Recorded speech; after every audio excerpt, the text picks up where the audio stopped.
Taong 2012, ito na marahil ang taon na hindi malilimutan ng ating mga kababayan at mga Pinoy boxing fans sa Pilipinas. Dahil ito kasi ang taon kung saan nagkaroon ng dalawang sunod na magkasakit na pagkatalo ang nooy nasa prime at isa sa mga tinitingala hindi lang sa Asia at maging sa buong mundo ang ating 8th division at nag-iisang pambansang kamao, Manny Pacquiao. Isa sa mga nasabing pagkatalo ay noong June 9, 2012 kung saan ay hinarap ng ating pambato ang nooy undefeated American boxer na si Timothy "The Desert Storm" Bradley Jr. Nakalaunan ay naawi sa isang digit na split decision ang kanilang naging laban na pumabor naman sa American boxer. Overpound Bradley at this stage right now. And it's just a matter of time because Bradley has not been able to get... And new WBO welterweight champion of the world, the Desert Storm, Timothy Bradley. 6 na buwan ang makalipas matapos ang masakit na pagkatalo kay Bradley. Noong taong ding iyon ay hinarap naman ni Manny Pacquiao ang El Dinamita ng bansang Mexico na si Juan Manuel Marquez sa ika-4 na pagkakataon. Dito sa laban na ito ay malala ang inabot ng ating pambansang kamao kung saan isang knockout natapos ang kanilang naging sagupaan. At dito sa laban na ito, si Marquez na ang nanaig sa kanilang bakbakan. A sensational right hand knockout by a bloodied Juan Manuel Marquez.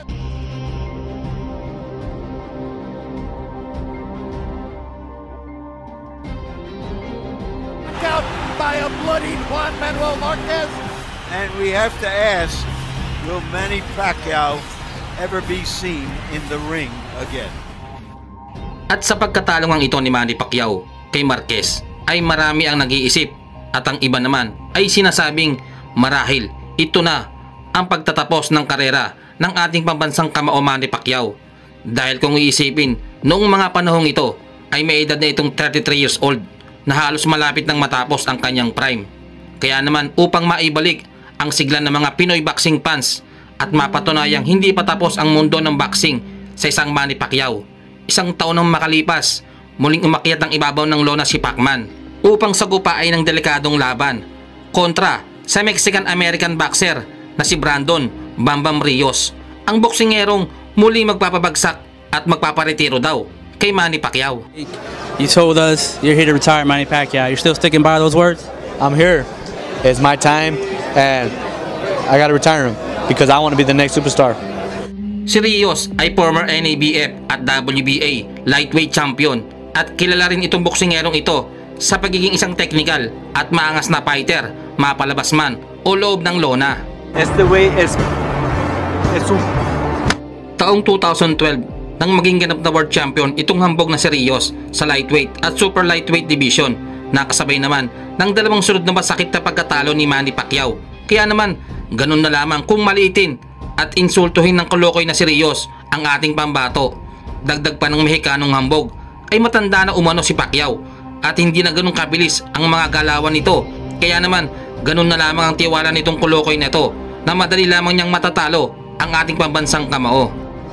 I noticed that he has slowing down a lot. He's not as quick as he was. He's not jumping around like he used to do. We know that he's getting cramps now. His legs are getting old. Halina't balikan natin mga brad ang bakbakang Rios at Manny Pacquiao at panoorin natin kung papaano gulpin ng buong 12 round ng ating pambato ang saksakan ng hambog na Mexican boxer. It was a knockdown. Pacquiao landing the left hand.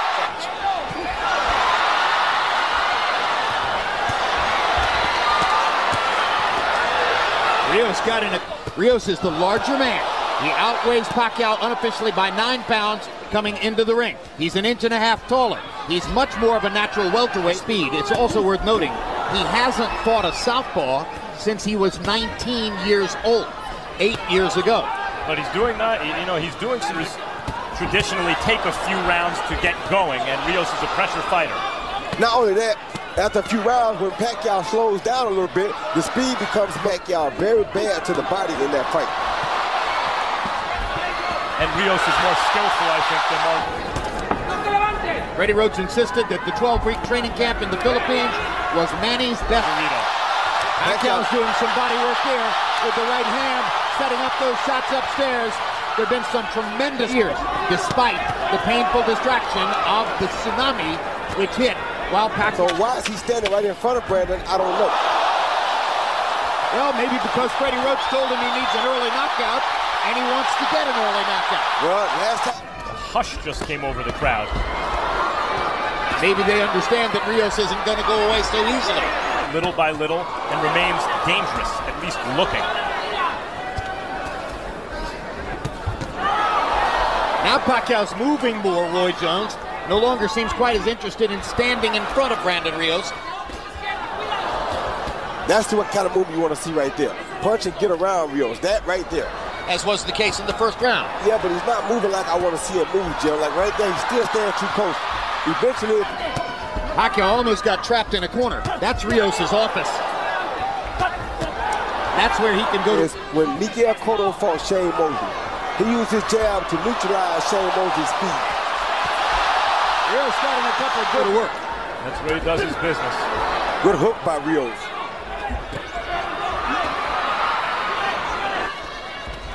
There's a little mark under Brandon Rios' right eye. This is what Rios wants.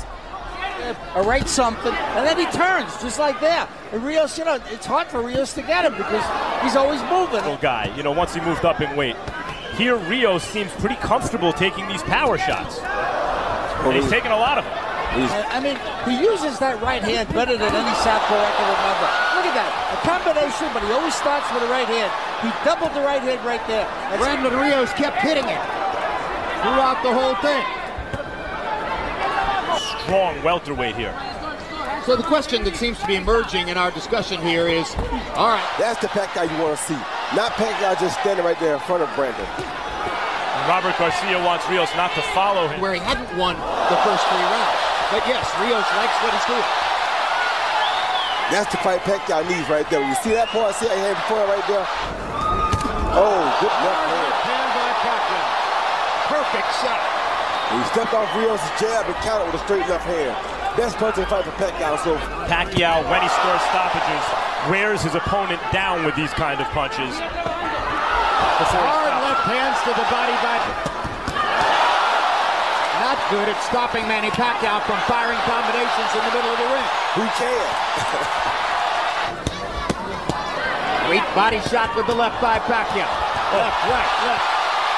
Further combination. Go. Brandon to answer. Yeah, and Rios is not yet in sellout mode. Two hard body shots for Rios. Right, he's having enough Right left to the body was a major focus of training camp for Pacquiao. Good left hand to the head. Now Pacquiao looks at Gino Rodriguez to complain about a Lobo. Rodriguez does nothing. Moments like that where he doesn't feel as though he needs to sell out his game plan yet. Good body shot by Pacquiao. And Rios lands to the body. Pacquiao answers to the body. Brandon Rios clocks him upside the head. Answer, Manny, you're going to have to protect yourself against the body. But the low blow, Pacquiao that time stayed in there to fire the 4th and 5th punch in the combination. Oh. Pacquiao clearly the strong blows. Gino Rodriguez is not able to protect you yet. Oh, that hurt Brandon Rios, I think. See, Rios' instinct is to fight.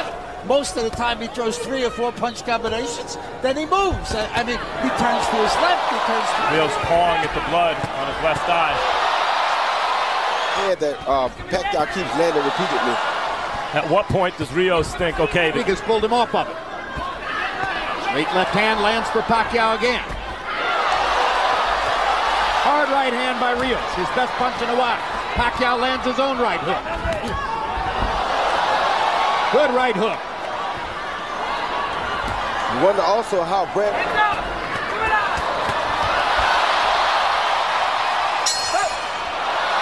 Rather than taking long rest periods as he had against Tim Bradley, for example. Exactly.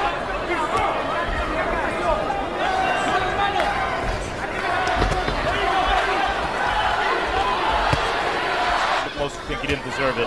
And then the Alvarado fight. Rios is the kind of guy who seemed to be able to overcome fights where maybe it didn't... For the guy with the hand speed of Manny Pacquiao.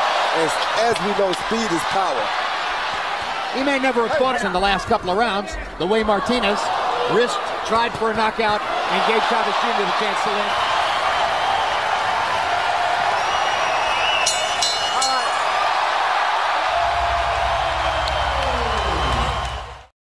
At matapos nga ang 12 round ng bakbakan ay tila ba wala tayong nakikitang sumuntok kundi si Manny Pacquiao.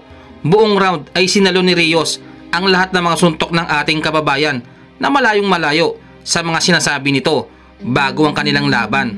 Pero bibilib ka rin sa kahumbugan nitong si Rios dahil sa kabila ng mga pasa at biyak sa kilay nitong kulokoy na si Rios na dulot ng mga suntok ni Manny Pacquiao ay tila ba hindi pa rin nawala ang kayabangan nito sa katawan. Biruin nyo mga brad, hindi man lang daw nasaktan ng kulokoy na ito sa mga suntok ni Manny Pacquiao. You feeling good, Vernon? I feel good, you know, like I said, his power punches, nothing, dude, that did not affect me. I did not feel it, none of his power shots like that. I trained my ass out to win, you know? I fucking 5 months down the side because I trained. December 2008 naganap ang laban na inaabangan ng lahat ng mga boxing fans sa buong mundo. Ito nga ay sa pagitan ni 8 Division World Champion pambansang kamao Manny Pacquiao kontra sa Mexican-American 6 Division World Champion at Olympic gold medalist na si Oscar the Golden Boy de la Hoya. Bagamat noong una ay walang nag-akala na posible palang matuloy ang laban na tinaguri ang The Dream Match dahil sa layo nga ng mga division na pinaglalabanan ng dalawang fighter. Si Senator Manny Pacquiao ay lumalaban sa lightweight division, samantalang si Oscar de la Hoya naman ay lumalaban sa junior middleweight division. At bukod pa nga sa haba ng mga kamay at tangkad ni de la Hoya at sa bigat na rin ang timbang nito, ay walang sino man ang nag-akala noon na maglalaban ang dalawang legendary boxer. Subalit, isang boxing commentator at boxing analyst na nagngangalang Larry Merchant ang nagsuggest noong mga panahon na iyon na paglabanin si Pacman at de la Hoya.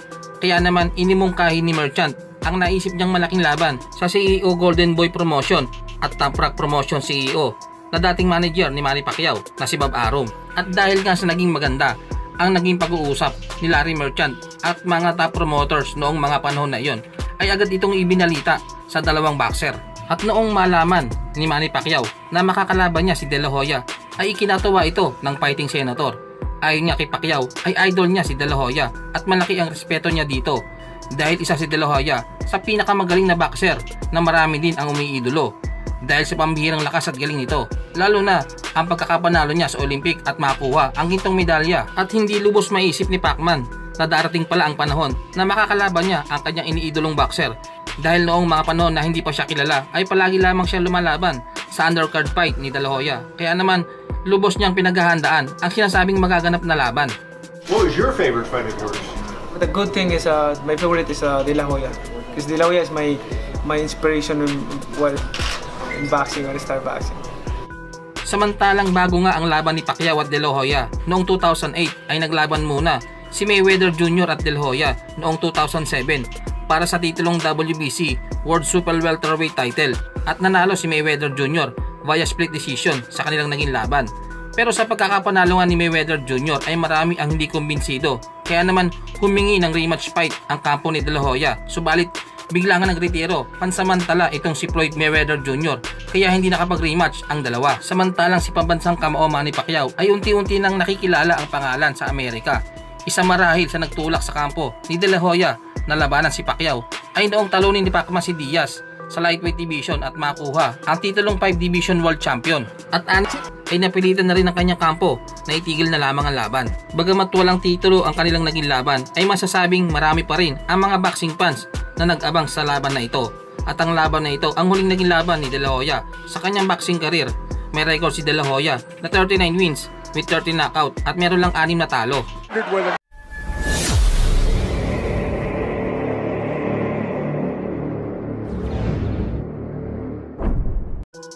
Yo, magandang araw mga idol. Lightweight division. Ito yung division sa boxing na masasabi kong bibihira ang mga yakapan at atrasan sa laban. Ilan sa mga naghahari ngayon sa division na ito ay itong sila Teofimo Lopez, Gervonta Davis at Basil Lomachenko. Pero alam nyo ba mga idol na bago makilala ang mga boxer na nabanggit ko ay meron mo ng Mexican fighter ang naghahari sa lightweight division. At ito nga ay walang iba kundi si David the Dangerous Diaz. Isang natural na lightweight boxer itong si Diaz mga idol. Taong 2005 nagkampiyon si Diaz lightweight division at matagumpay niyang nadepensahan ito sa ilang mga taon. Samantalang ang ating pambansang kamao Manny Pacquiao ay kasalukuyan ng nakikilala sa buong mundo at kasalukuyang 4 Division World Champion at pinatoob ang mga Mexican boksingero na sila Marco Antonio Barrera, Eric Morales at Juan Manuel Marquez. Sa katunayan, matapos talunin si Marquez sa isang split decision noong March 2008, 3 buwan lang ang makalipas ay muling umakyat ang division sa lightweight ang Fighting Senator upang labanan si David Dangerous Diaz para kuhain ang 5 Division World Champion. Subalit hindi basta-basta ang fighter na makakalaban ni Pacman dahil halos parehas sila ng estilo nito. Sugod din ito ng sugod at hindi umatras. Isang masasabing naging magandang laban nitong si Diaz sa lightweight ay noong talunin niya si Eric Morales at ayon nga kay Diaz ay balak din niyang gawin iyon sa ating pambansang kamao. Matutulad daw ang kapalaran ni Pacquiao sa sinabit ni Morales at nagkamali raw ng pader na binangga si Manny Pacquiao. Samantalang si pambansang kamao ay sinabing magiging exciting at magiging ma-action ang laban nila ni Diaz kumpara sa naging laban niya kay Marquez at Morales. Isang magaling na fighter at lumalaban ng sabayan si Diaz at iyon ang gustong laban ni Pacman. It's gonna be more action than the Marquez fight and Morales fight because Diaz, his style is very, he want to fight toe to toe, and that's what I want, to fight toe to toe. And his fighter he's a good fighter. In June 28, 2008 naglaban si Pacquiao at Diaz.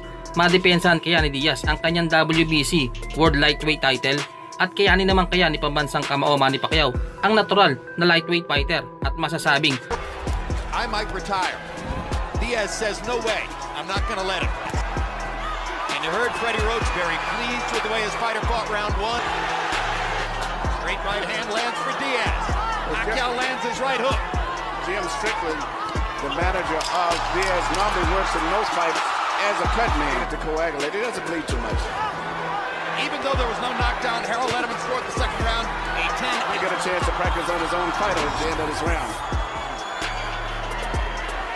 Is he a good one, Emmanuel? It's a good cut man.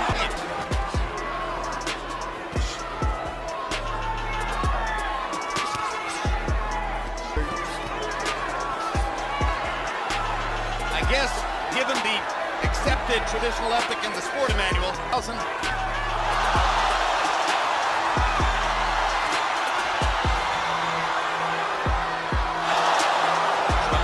straight left hand shot for Pacquiao.